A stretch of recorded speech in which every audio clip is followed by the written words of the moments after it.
कार्तिक मास की कथा। एक बार एक नगर में एक ब्राह्मण दंपति रहते थे।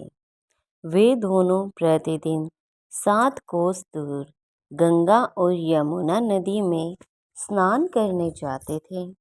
इतनी दूर आने जाने से ब्राह्मण की पत्नी थक जाती थी। एक दिन उसने अपने पति से कहा कि हमारा एक पुत्र होता तो कितना अच्छा होता। पुत्र की बहू आती तो हमें घर वापस जाने पर खाना बना हुआ मिलता और बहू घर का काम भी कर लेती। अपनी पत्नी की बात सुनकर ब्राह्मण ने कहा कि तूने बात तो सही कही है, चल मैं तेरे लिए बहू ला ही देता हूँ। ब्राह्मण ने कहा कि एक पोटली में आटा डालकर कुछ मोहरे रख दे। ब्राह्मण के कहे अनुसार उसने पोटली बांधकर दे दी और पोटली लेकर ब्राह्मण चला गया। ब्राह्मण सफर के दौरान यमुना के किनारे बहुत ही सुंदर लड़कियां दिखाई दी। वे रेत में घर बनाकर खेल रही थी। उनमें से एक लड़की ने कहा कि मैं अपना घर नहीं बिगाड़ूंगी, मुझे तो रहने के लिए ये घर चाहिए।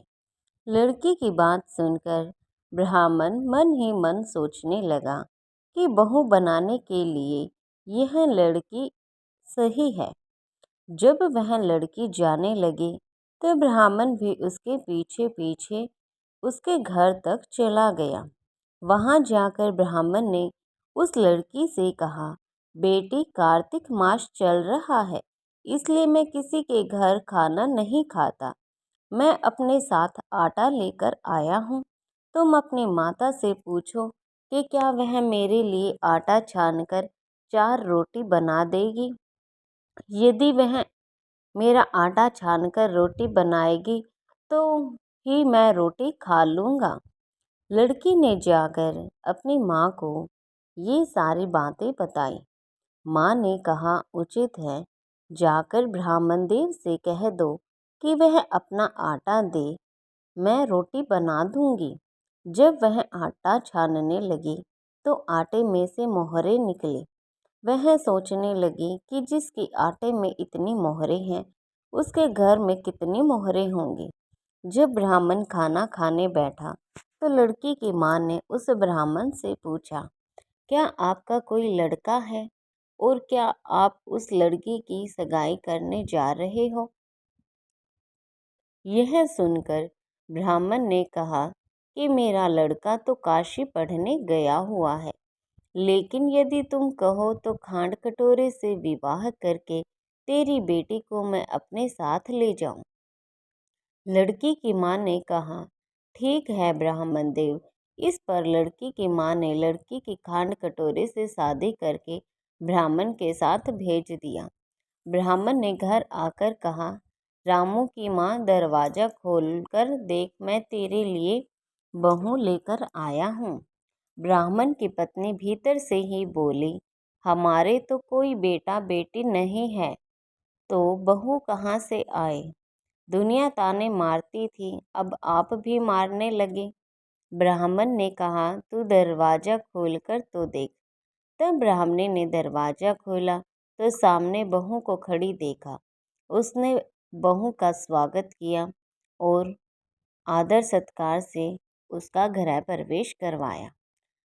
अब जब ब्राह्मण अपनी पत्नी के साथ नदी में स्नान करने जाता तो पीछे से बहू घर का सारा काम करके खाना बनाकर रखती थी। वह उनके कपड़े धोती और रात को हाथ पैर भी दबाती थी। इस तरह से बहुत दिन बीत गए। ब्राह्मणी ने अपनी बहू से कहा कि बहू, कभी भी चूल्हे की आग मत बुझने देना और मटके का पानी खत्म मत होने देना। परंतु एक दिन चूल्हे की आग बुझ गई थी। यह देखकर बहू घबरा गई और भागी भागी अपनी पड़ोसन के पास गई और कहा कि मेरे चूल्हे की आग बुझ गई है, मुझे थोड़ी आग चाहिए। मेरे सास ससुर सुबह 5 बजे से गए हुए हैं, वह थके हारे हुए घर आएंगे, इसलिए मुझे उनके लिए खाना बनाना है। यह सुनकर पड़ोसन ने कहा कि तू तो बावली है, तुझे यह दोनों मिलकर पागल बना रहे हैं। इनके कोई पुत्र नहीं है, ये निसंतान है। बहू ने कहा, नहीं, ऐसा मत बोलो। इनका बेटा तो बनारस काशी में पढ़ने के लिए वहाँ गया हुआ है। इस पर पड़ोसन ने कहा कि यह तुझे झूठ बोलकर लाए हैं। मेरी बात सच मान, इनके कोई बेटा नहीं है। अब बहू पड़ोसन की बातों में आ गई और कहने लगी कि अब आप ही बताओ कि मैं क्या करूं। पड़ोसन ने कहा कि करना क्या है, जब तुम्हारे सास ससुर आए तो जली हुई रोटियां बनाकर देना और बिना नमक की दाल बना देना। खीर की कड़छी दाल में और दाल की कड़छी खीर में डाल देना। इस प्रकार से उसने उनकी बहू को भड़का दिया था। पड़ोसन ने उसे अच्छे से सिखा पढ़ा दिया। फिर जब उससे सास ससुर घर आए तो उसने न तो उनका आदर सत्कार किया और न ही उनके कपड़े धोए। जब उसने सास ससुर को खाना दिया तो सास बोली, बहू आज यह रोटियां जली हुई क्यों हैं और दाल भी अल्लूनी है। तब बहू ने पलटकर कहा कि एक दिन ऐसा खाना खा लोगे तो कुछ बिगड़ नहीं जाएगा तुम्हारा। सास ससुर को खरी खोटी बातें सुनाकर वह फिर से पड़ोसन के पास चली गई और बोला कि अब आगे क्या करना है। पड़ोसन ने कहा कि अब तुम सातों कोठों की चाबी मांग लेना। अगले दिन जब भी स्नान करने के लिए जाने लगे तो बहू अड़ गई कि मुझे तो सातों कोठों की चाबी चाहिए। तब सास ससुर ने कहा कि इसे चाबी दे दो। तब सास ने बहू को सातों कोठों की चाबी थमा दी। सास ससुर के जाने के बाद जब बहू ने दरवाजे खोले तो देखा कि किसी में अन्न भरा है और किसी में धन भरा है, किसी कोठे में बर्तन पड़े हैं। जब उसने सबसे ऊपर का सातवां कोठा खोला तो देखा कि शिवजी, माता पार्वती, गणेश जी, लक्ष्मी जी, माता जी, पीपल पथवारी, कार्तिक के ठाकुर, राई दामोदर, तुलसी जी का बिड़वा, गंगा यमुना और 33 कोटि देवी देवता विराजमान है। और वहीं पर एक लड़का चंदन की चौकी पर बैठा माला का जाप कर रहा है। यह सब देखकर उसने लड़के से पूछा कि तुम कौन हो। तब लड़का बोला कि मैं तेरा पति हूँ। अभी दरवाज़ा बंद कर दे, जब मेरे माता पिता आएंगे तब दरवाज़ा खोलना। यह सब देखकर बहू बहुत खुश हो गई और 16 श्रृंगार करके सुंदर वस्त्र पहनकर अपने सास ससुर का इंतजार करने लगी।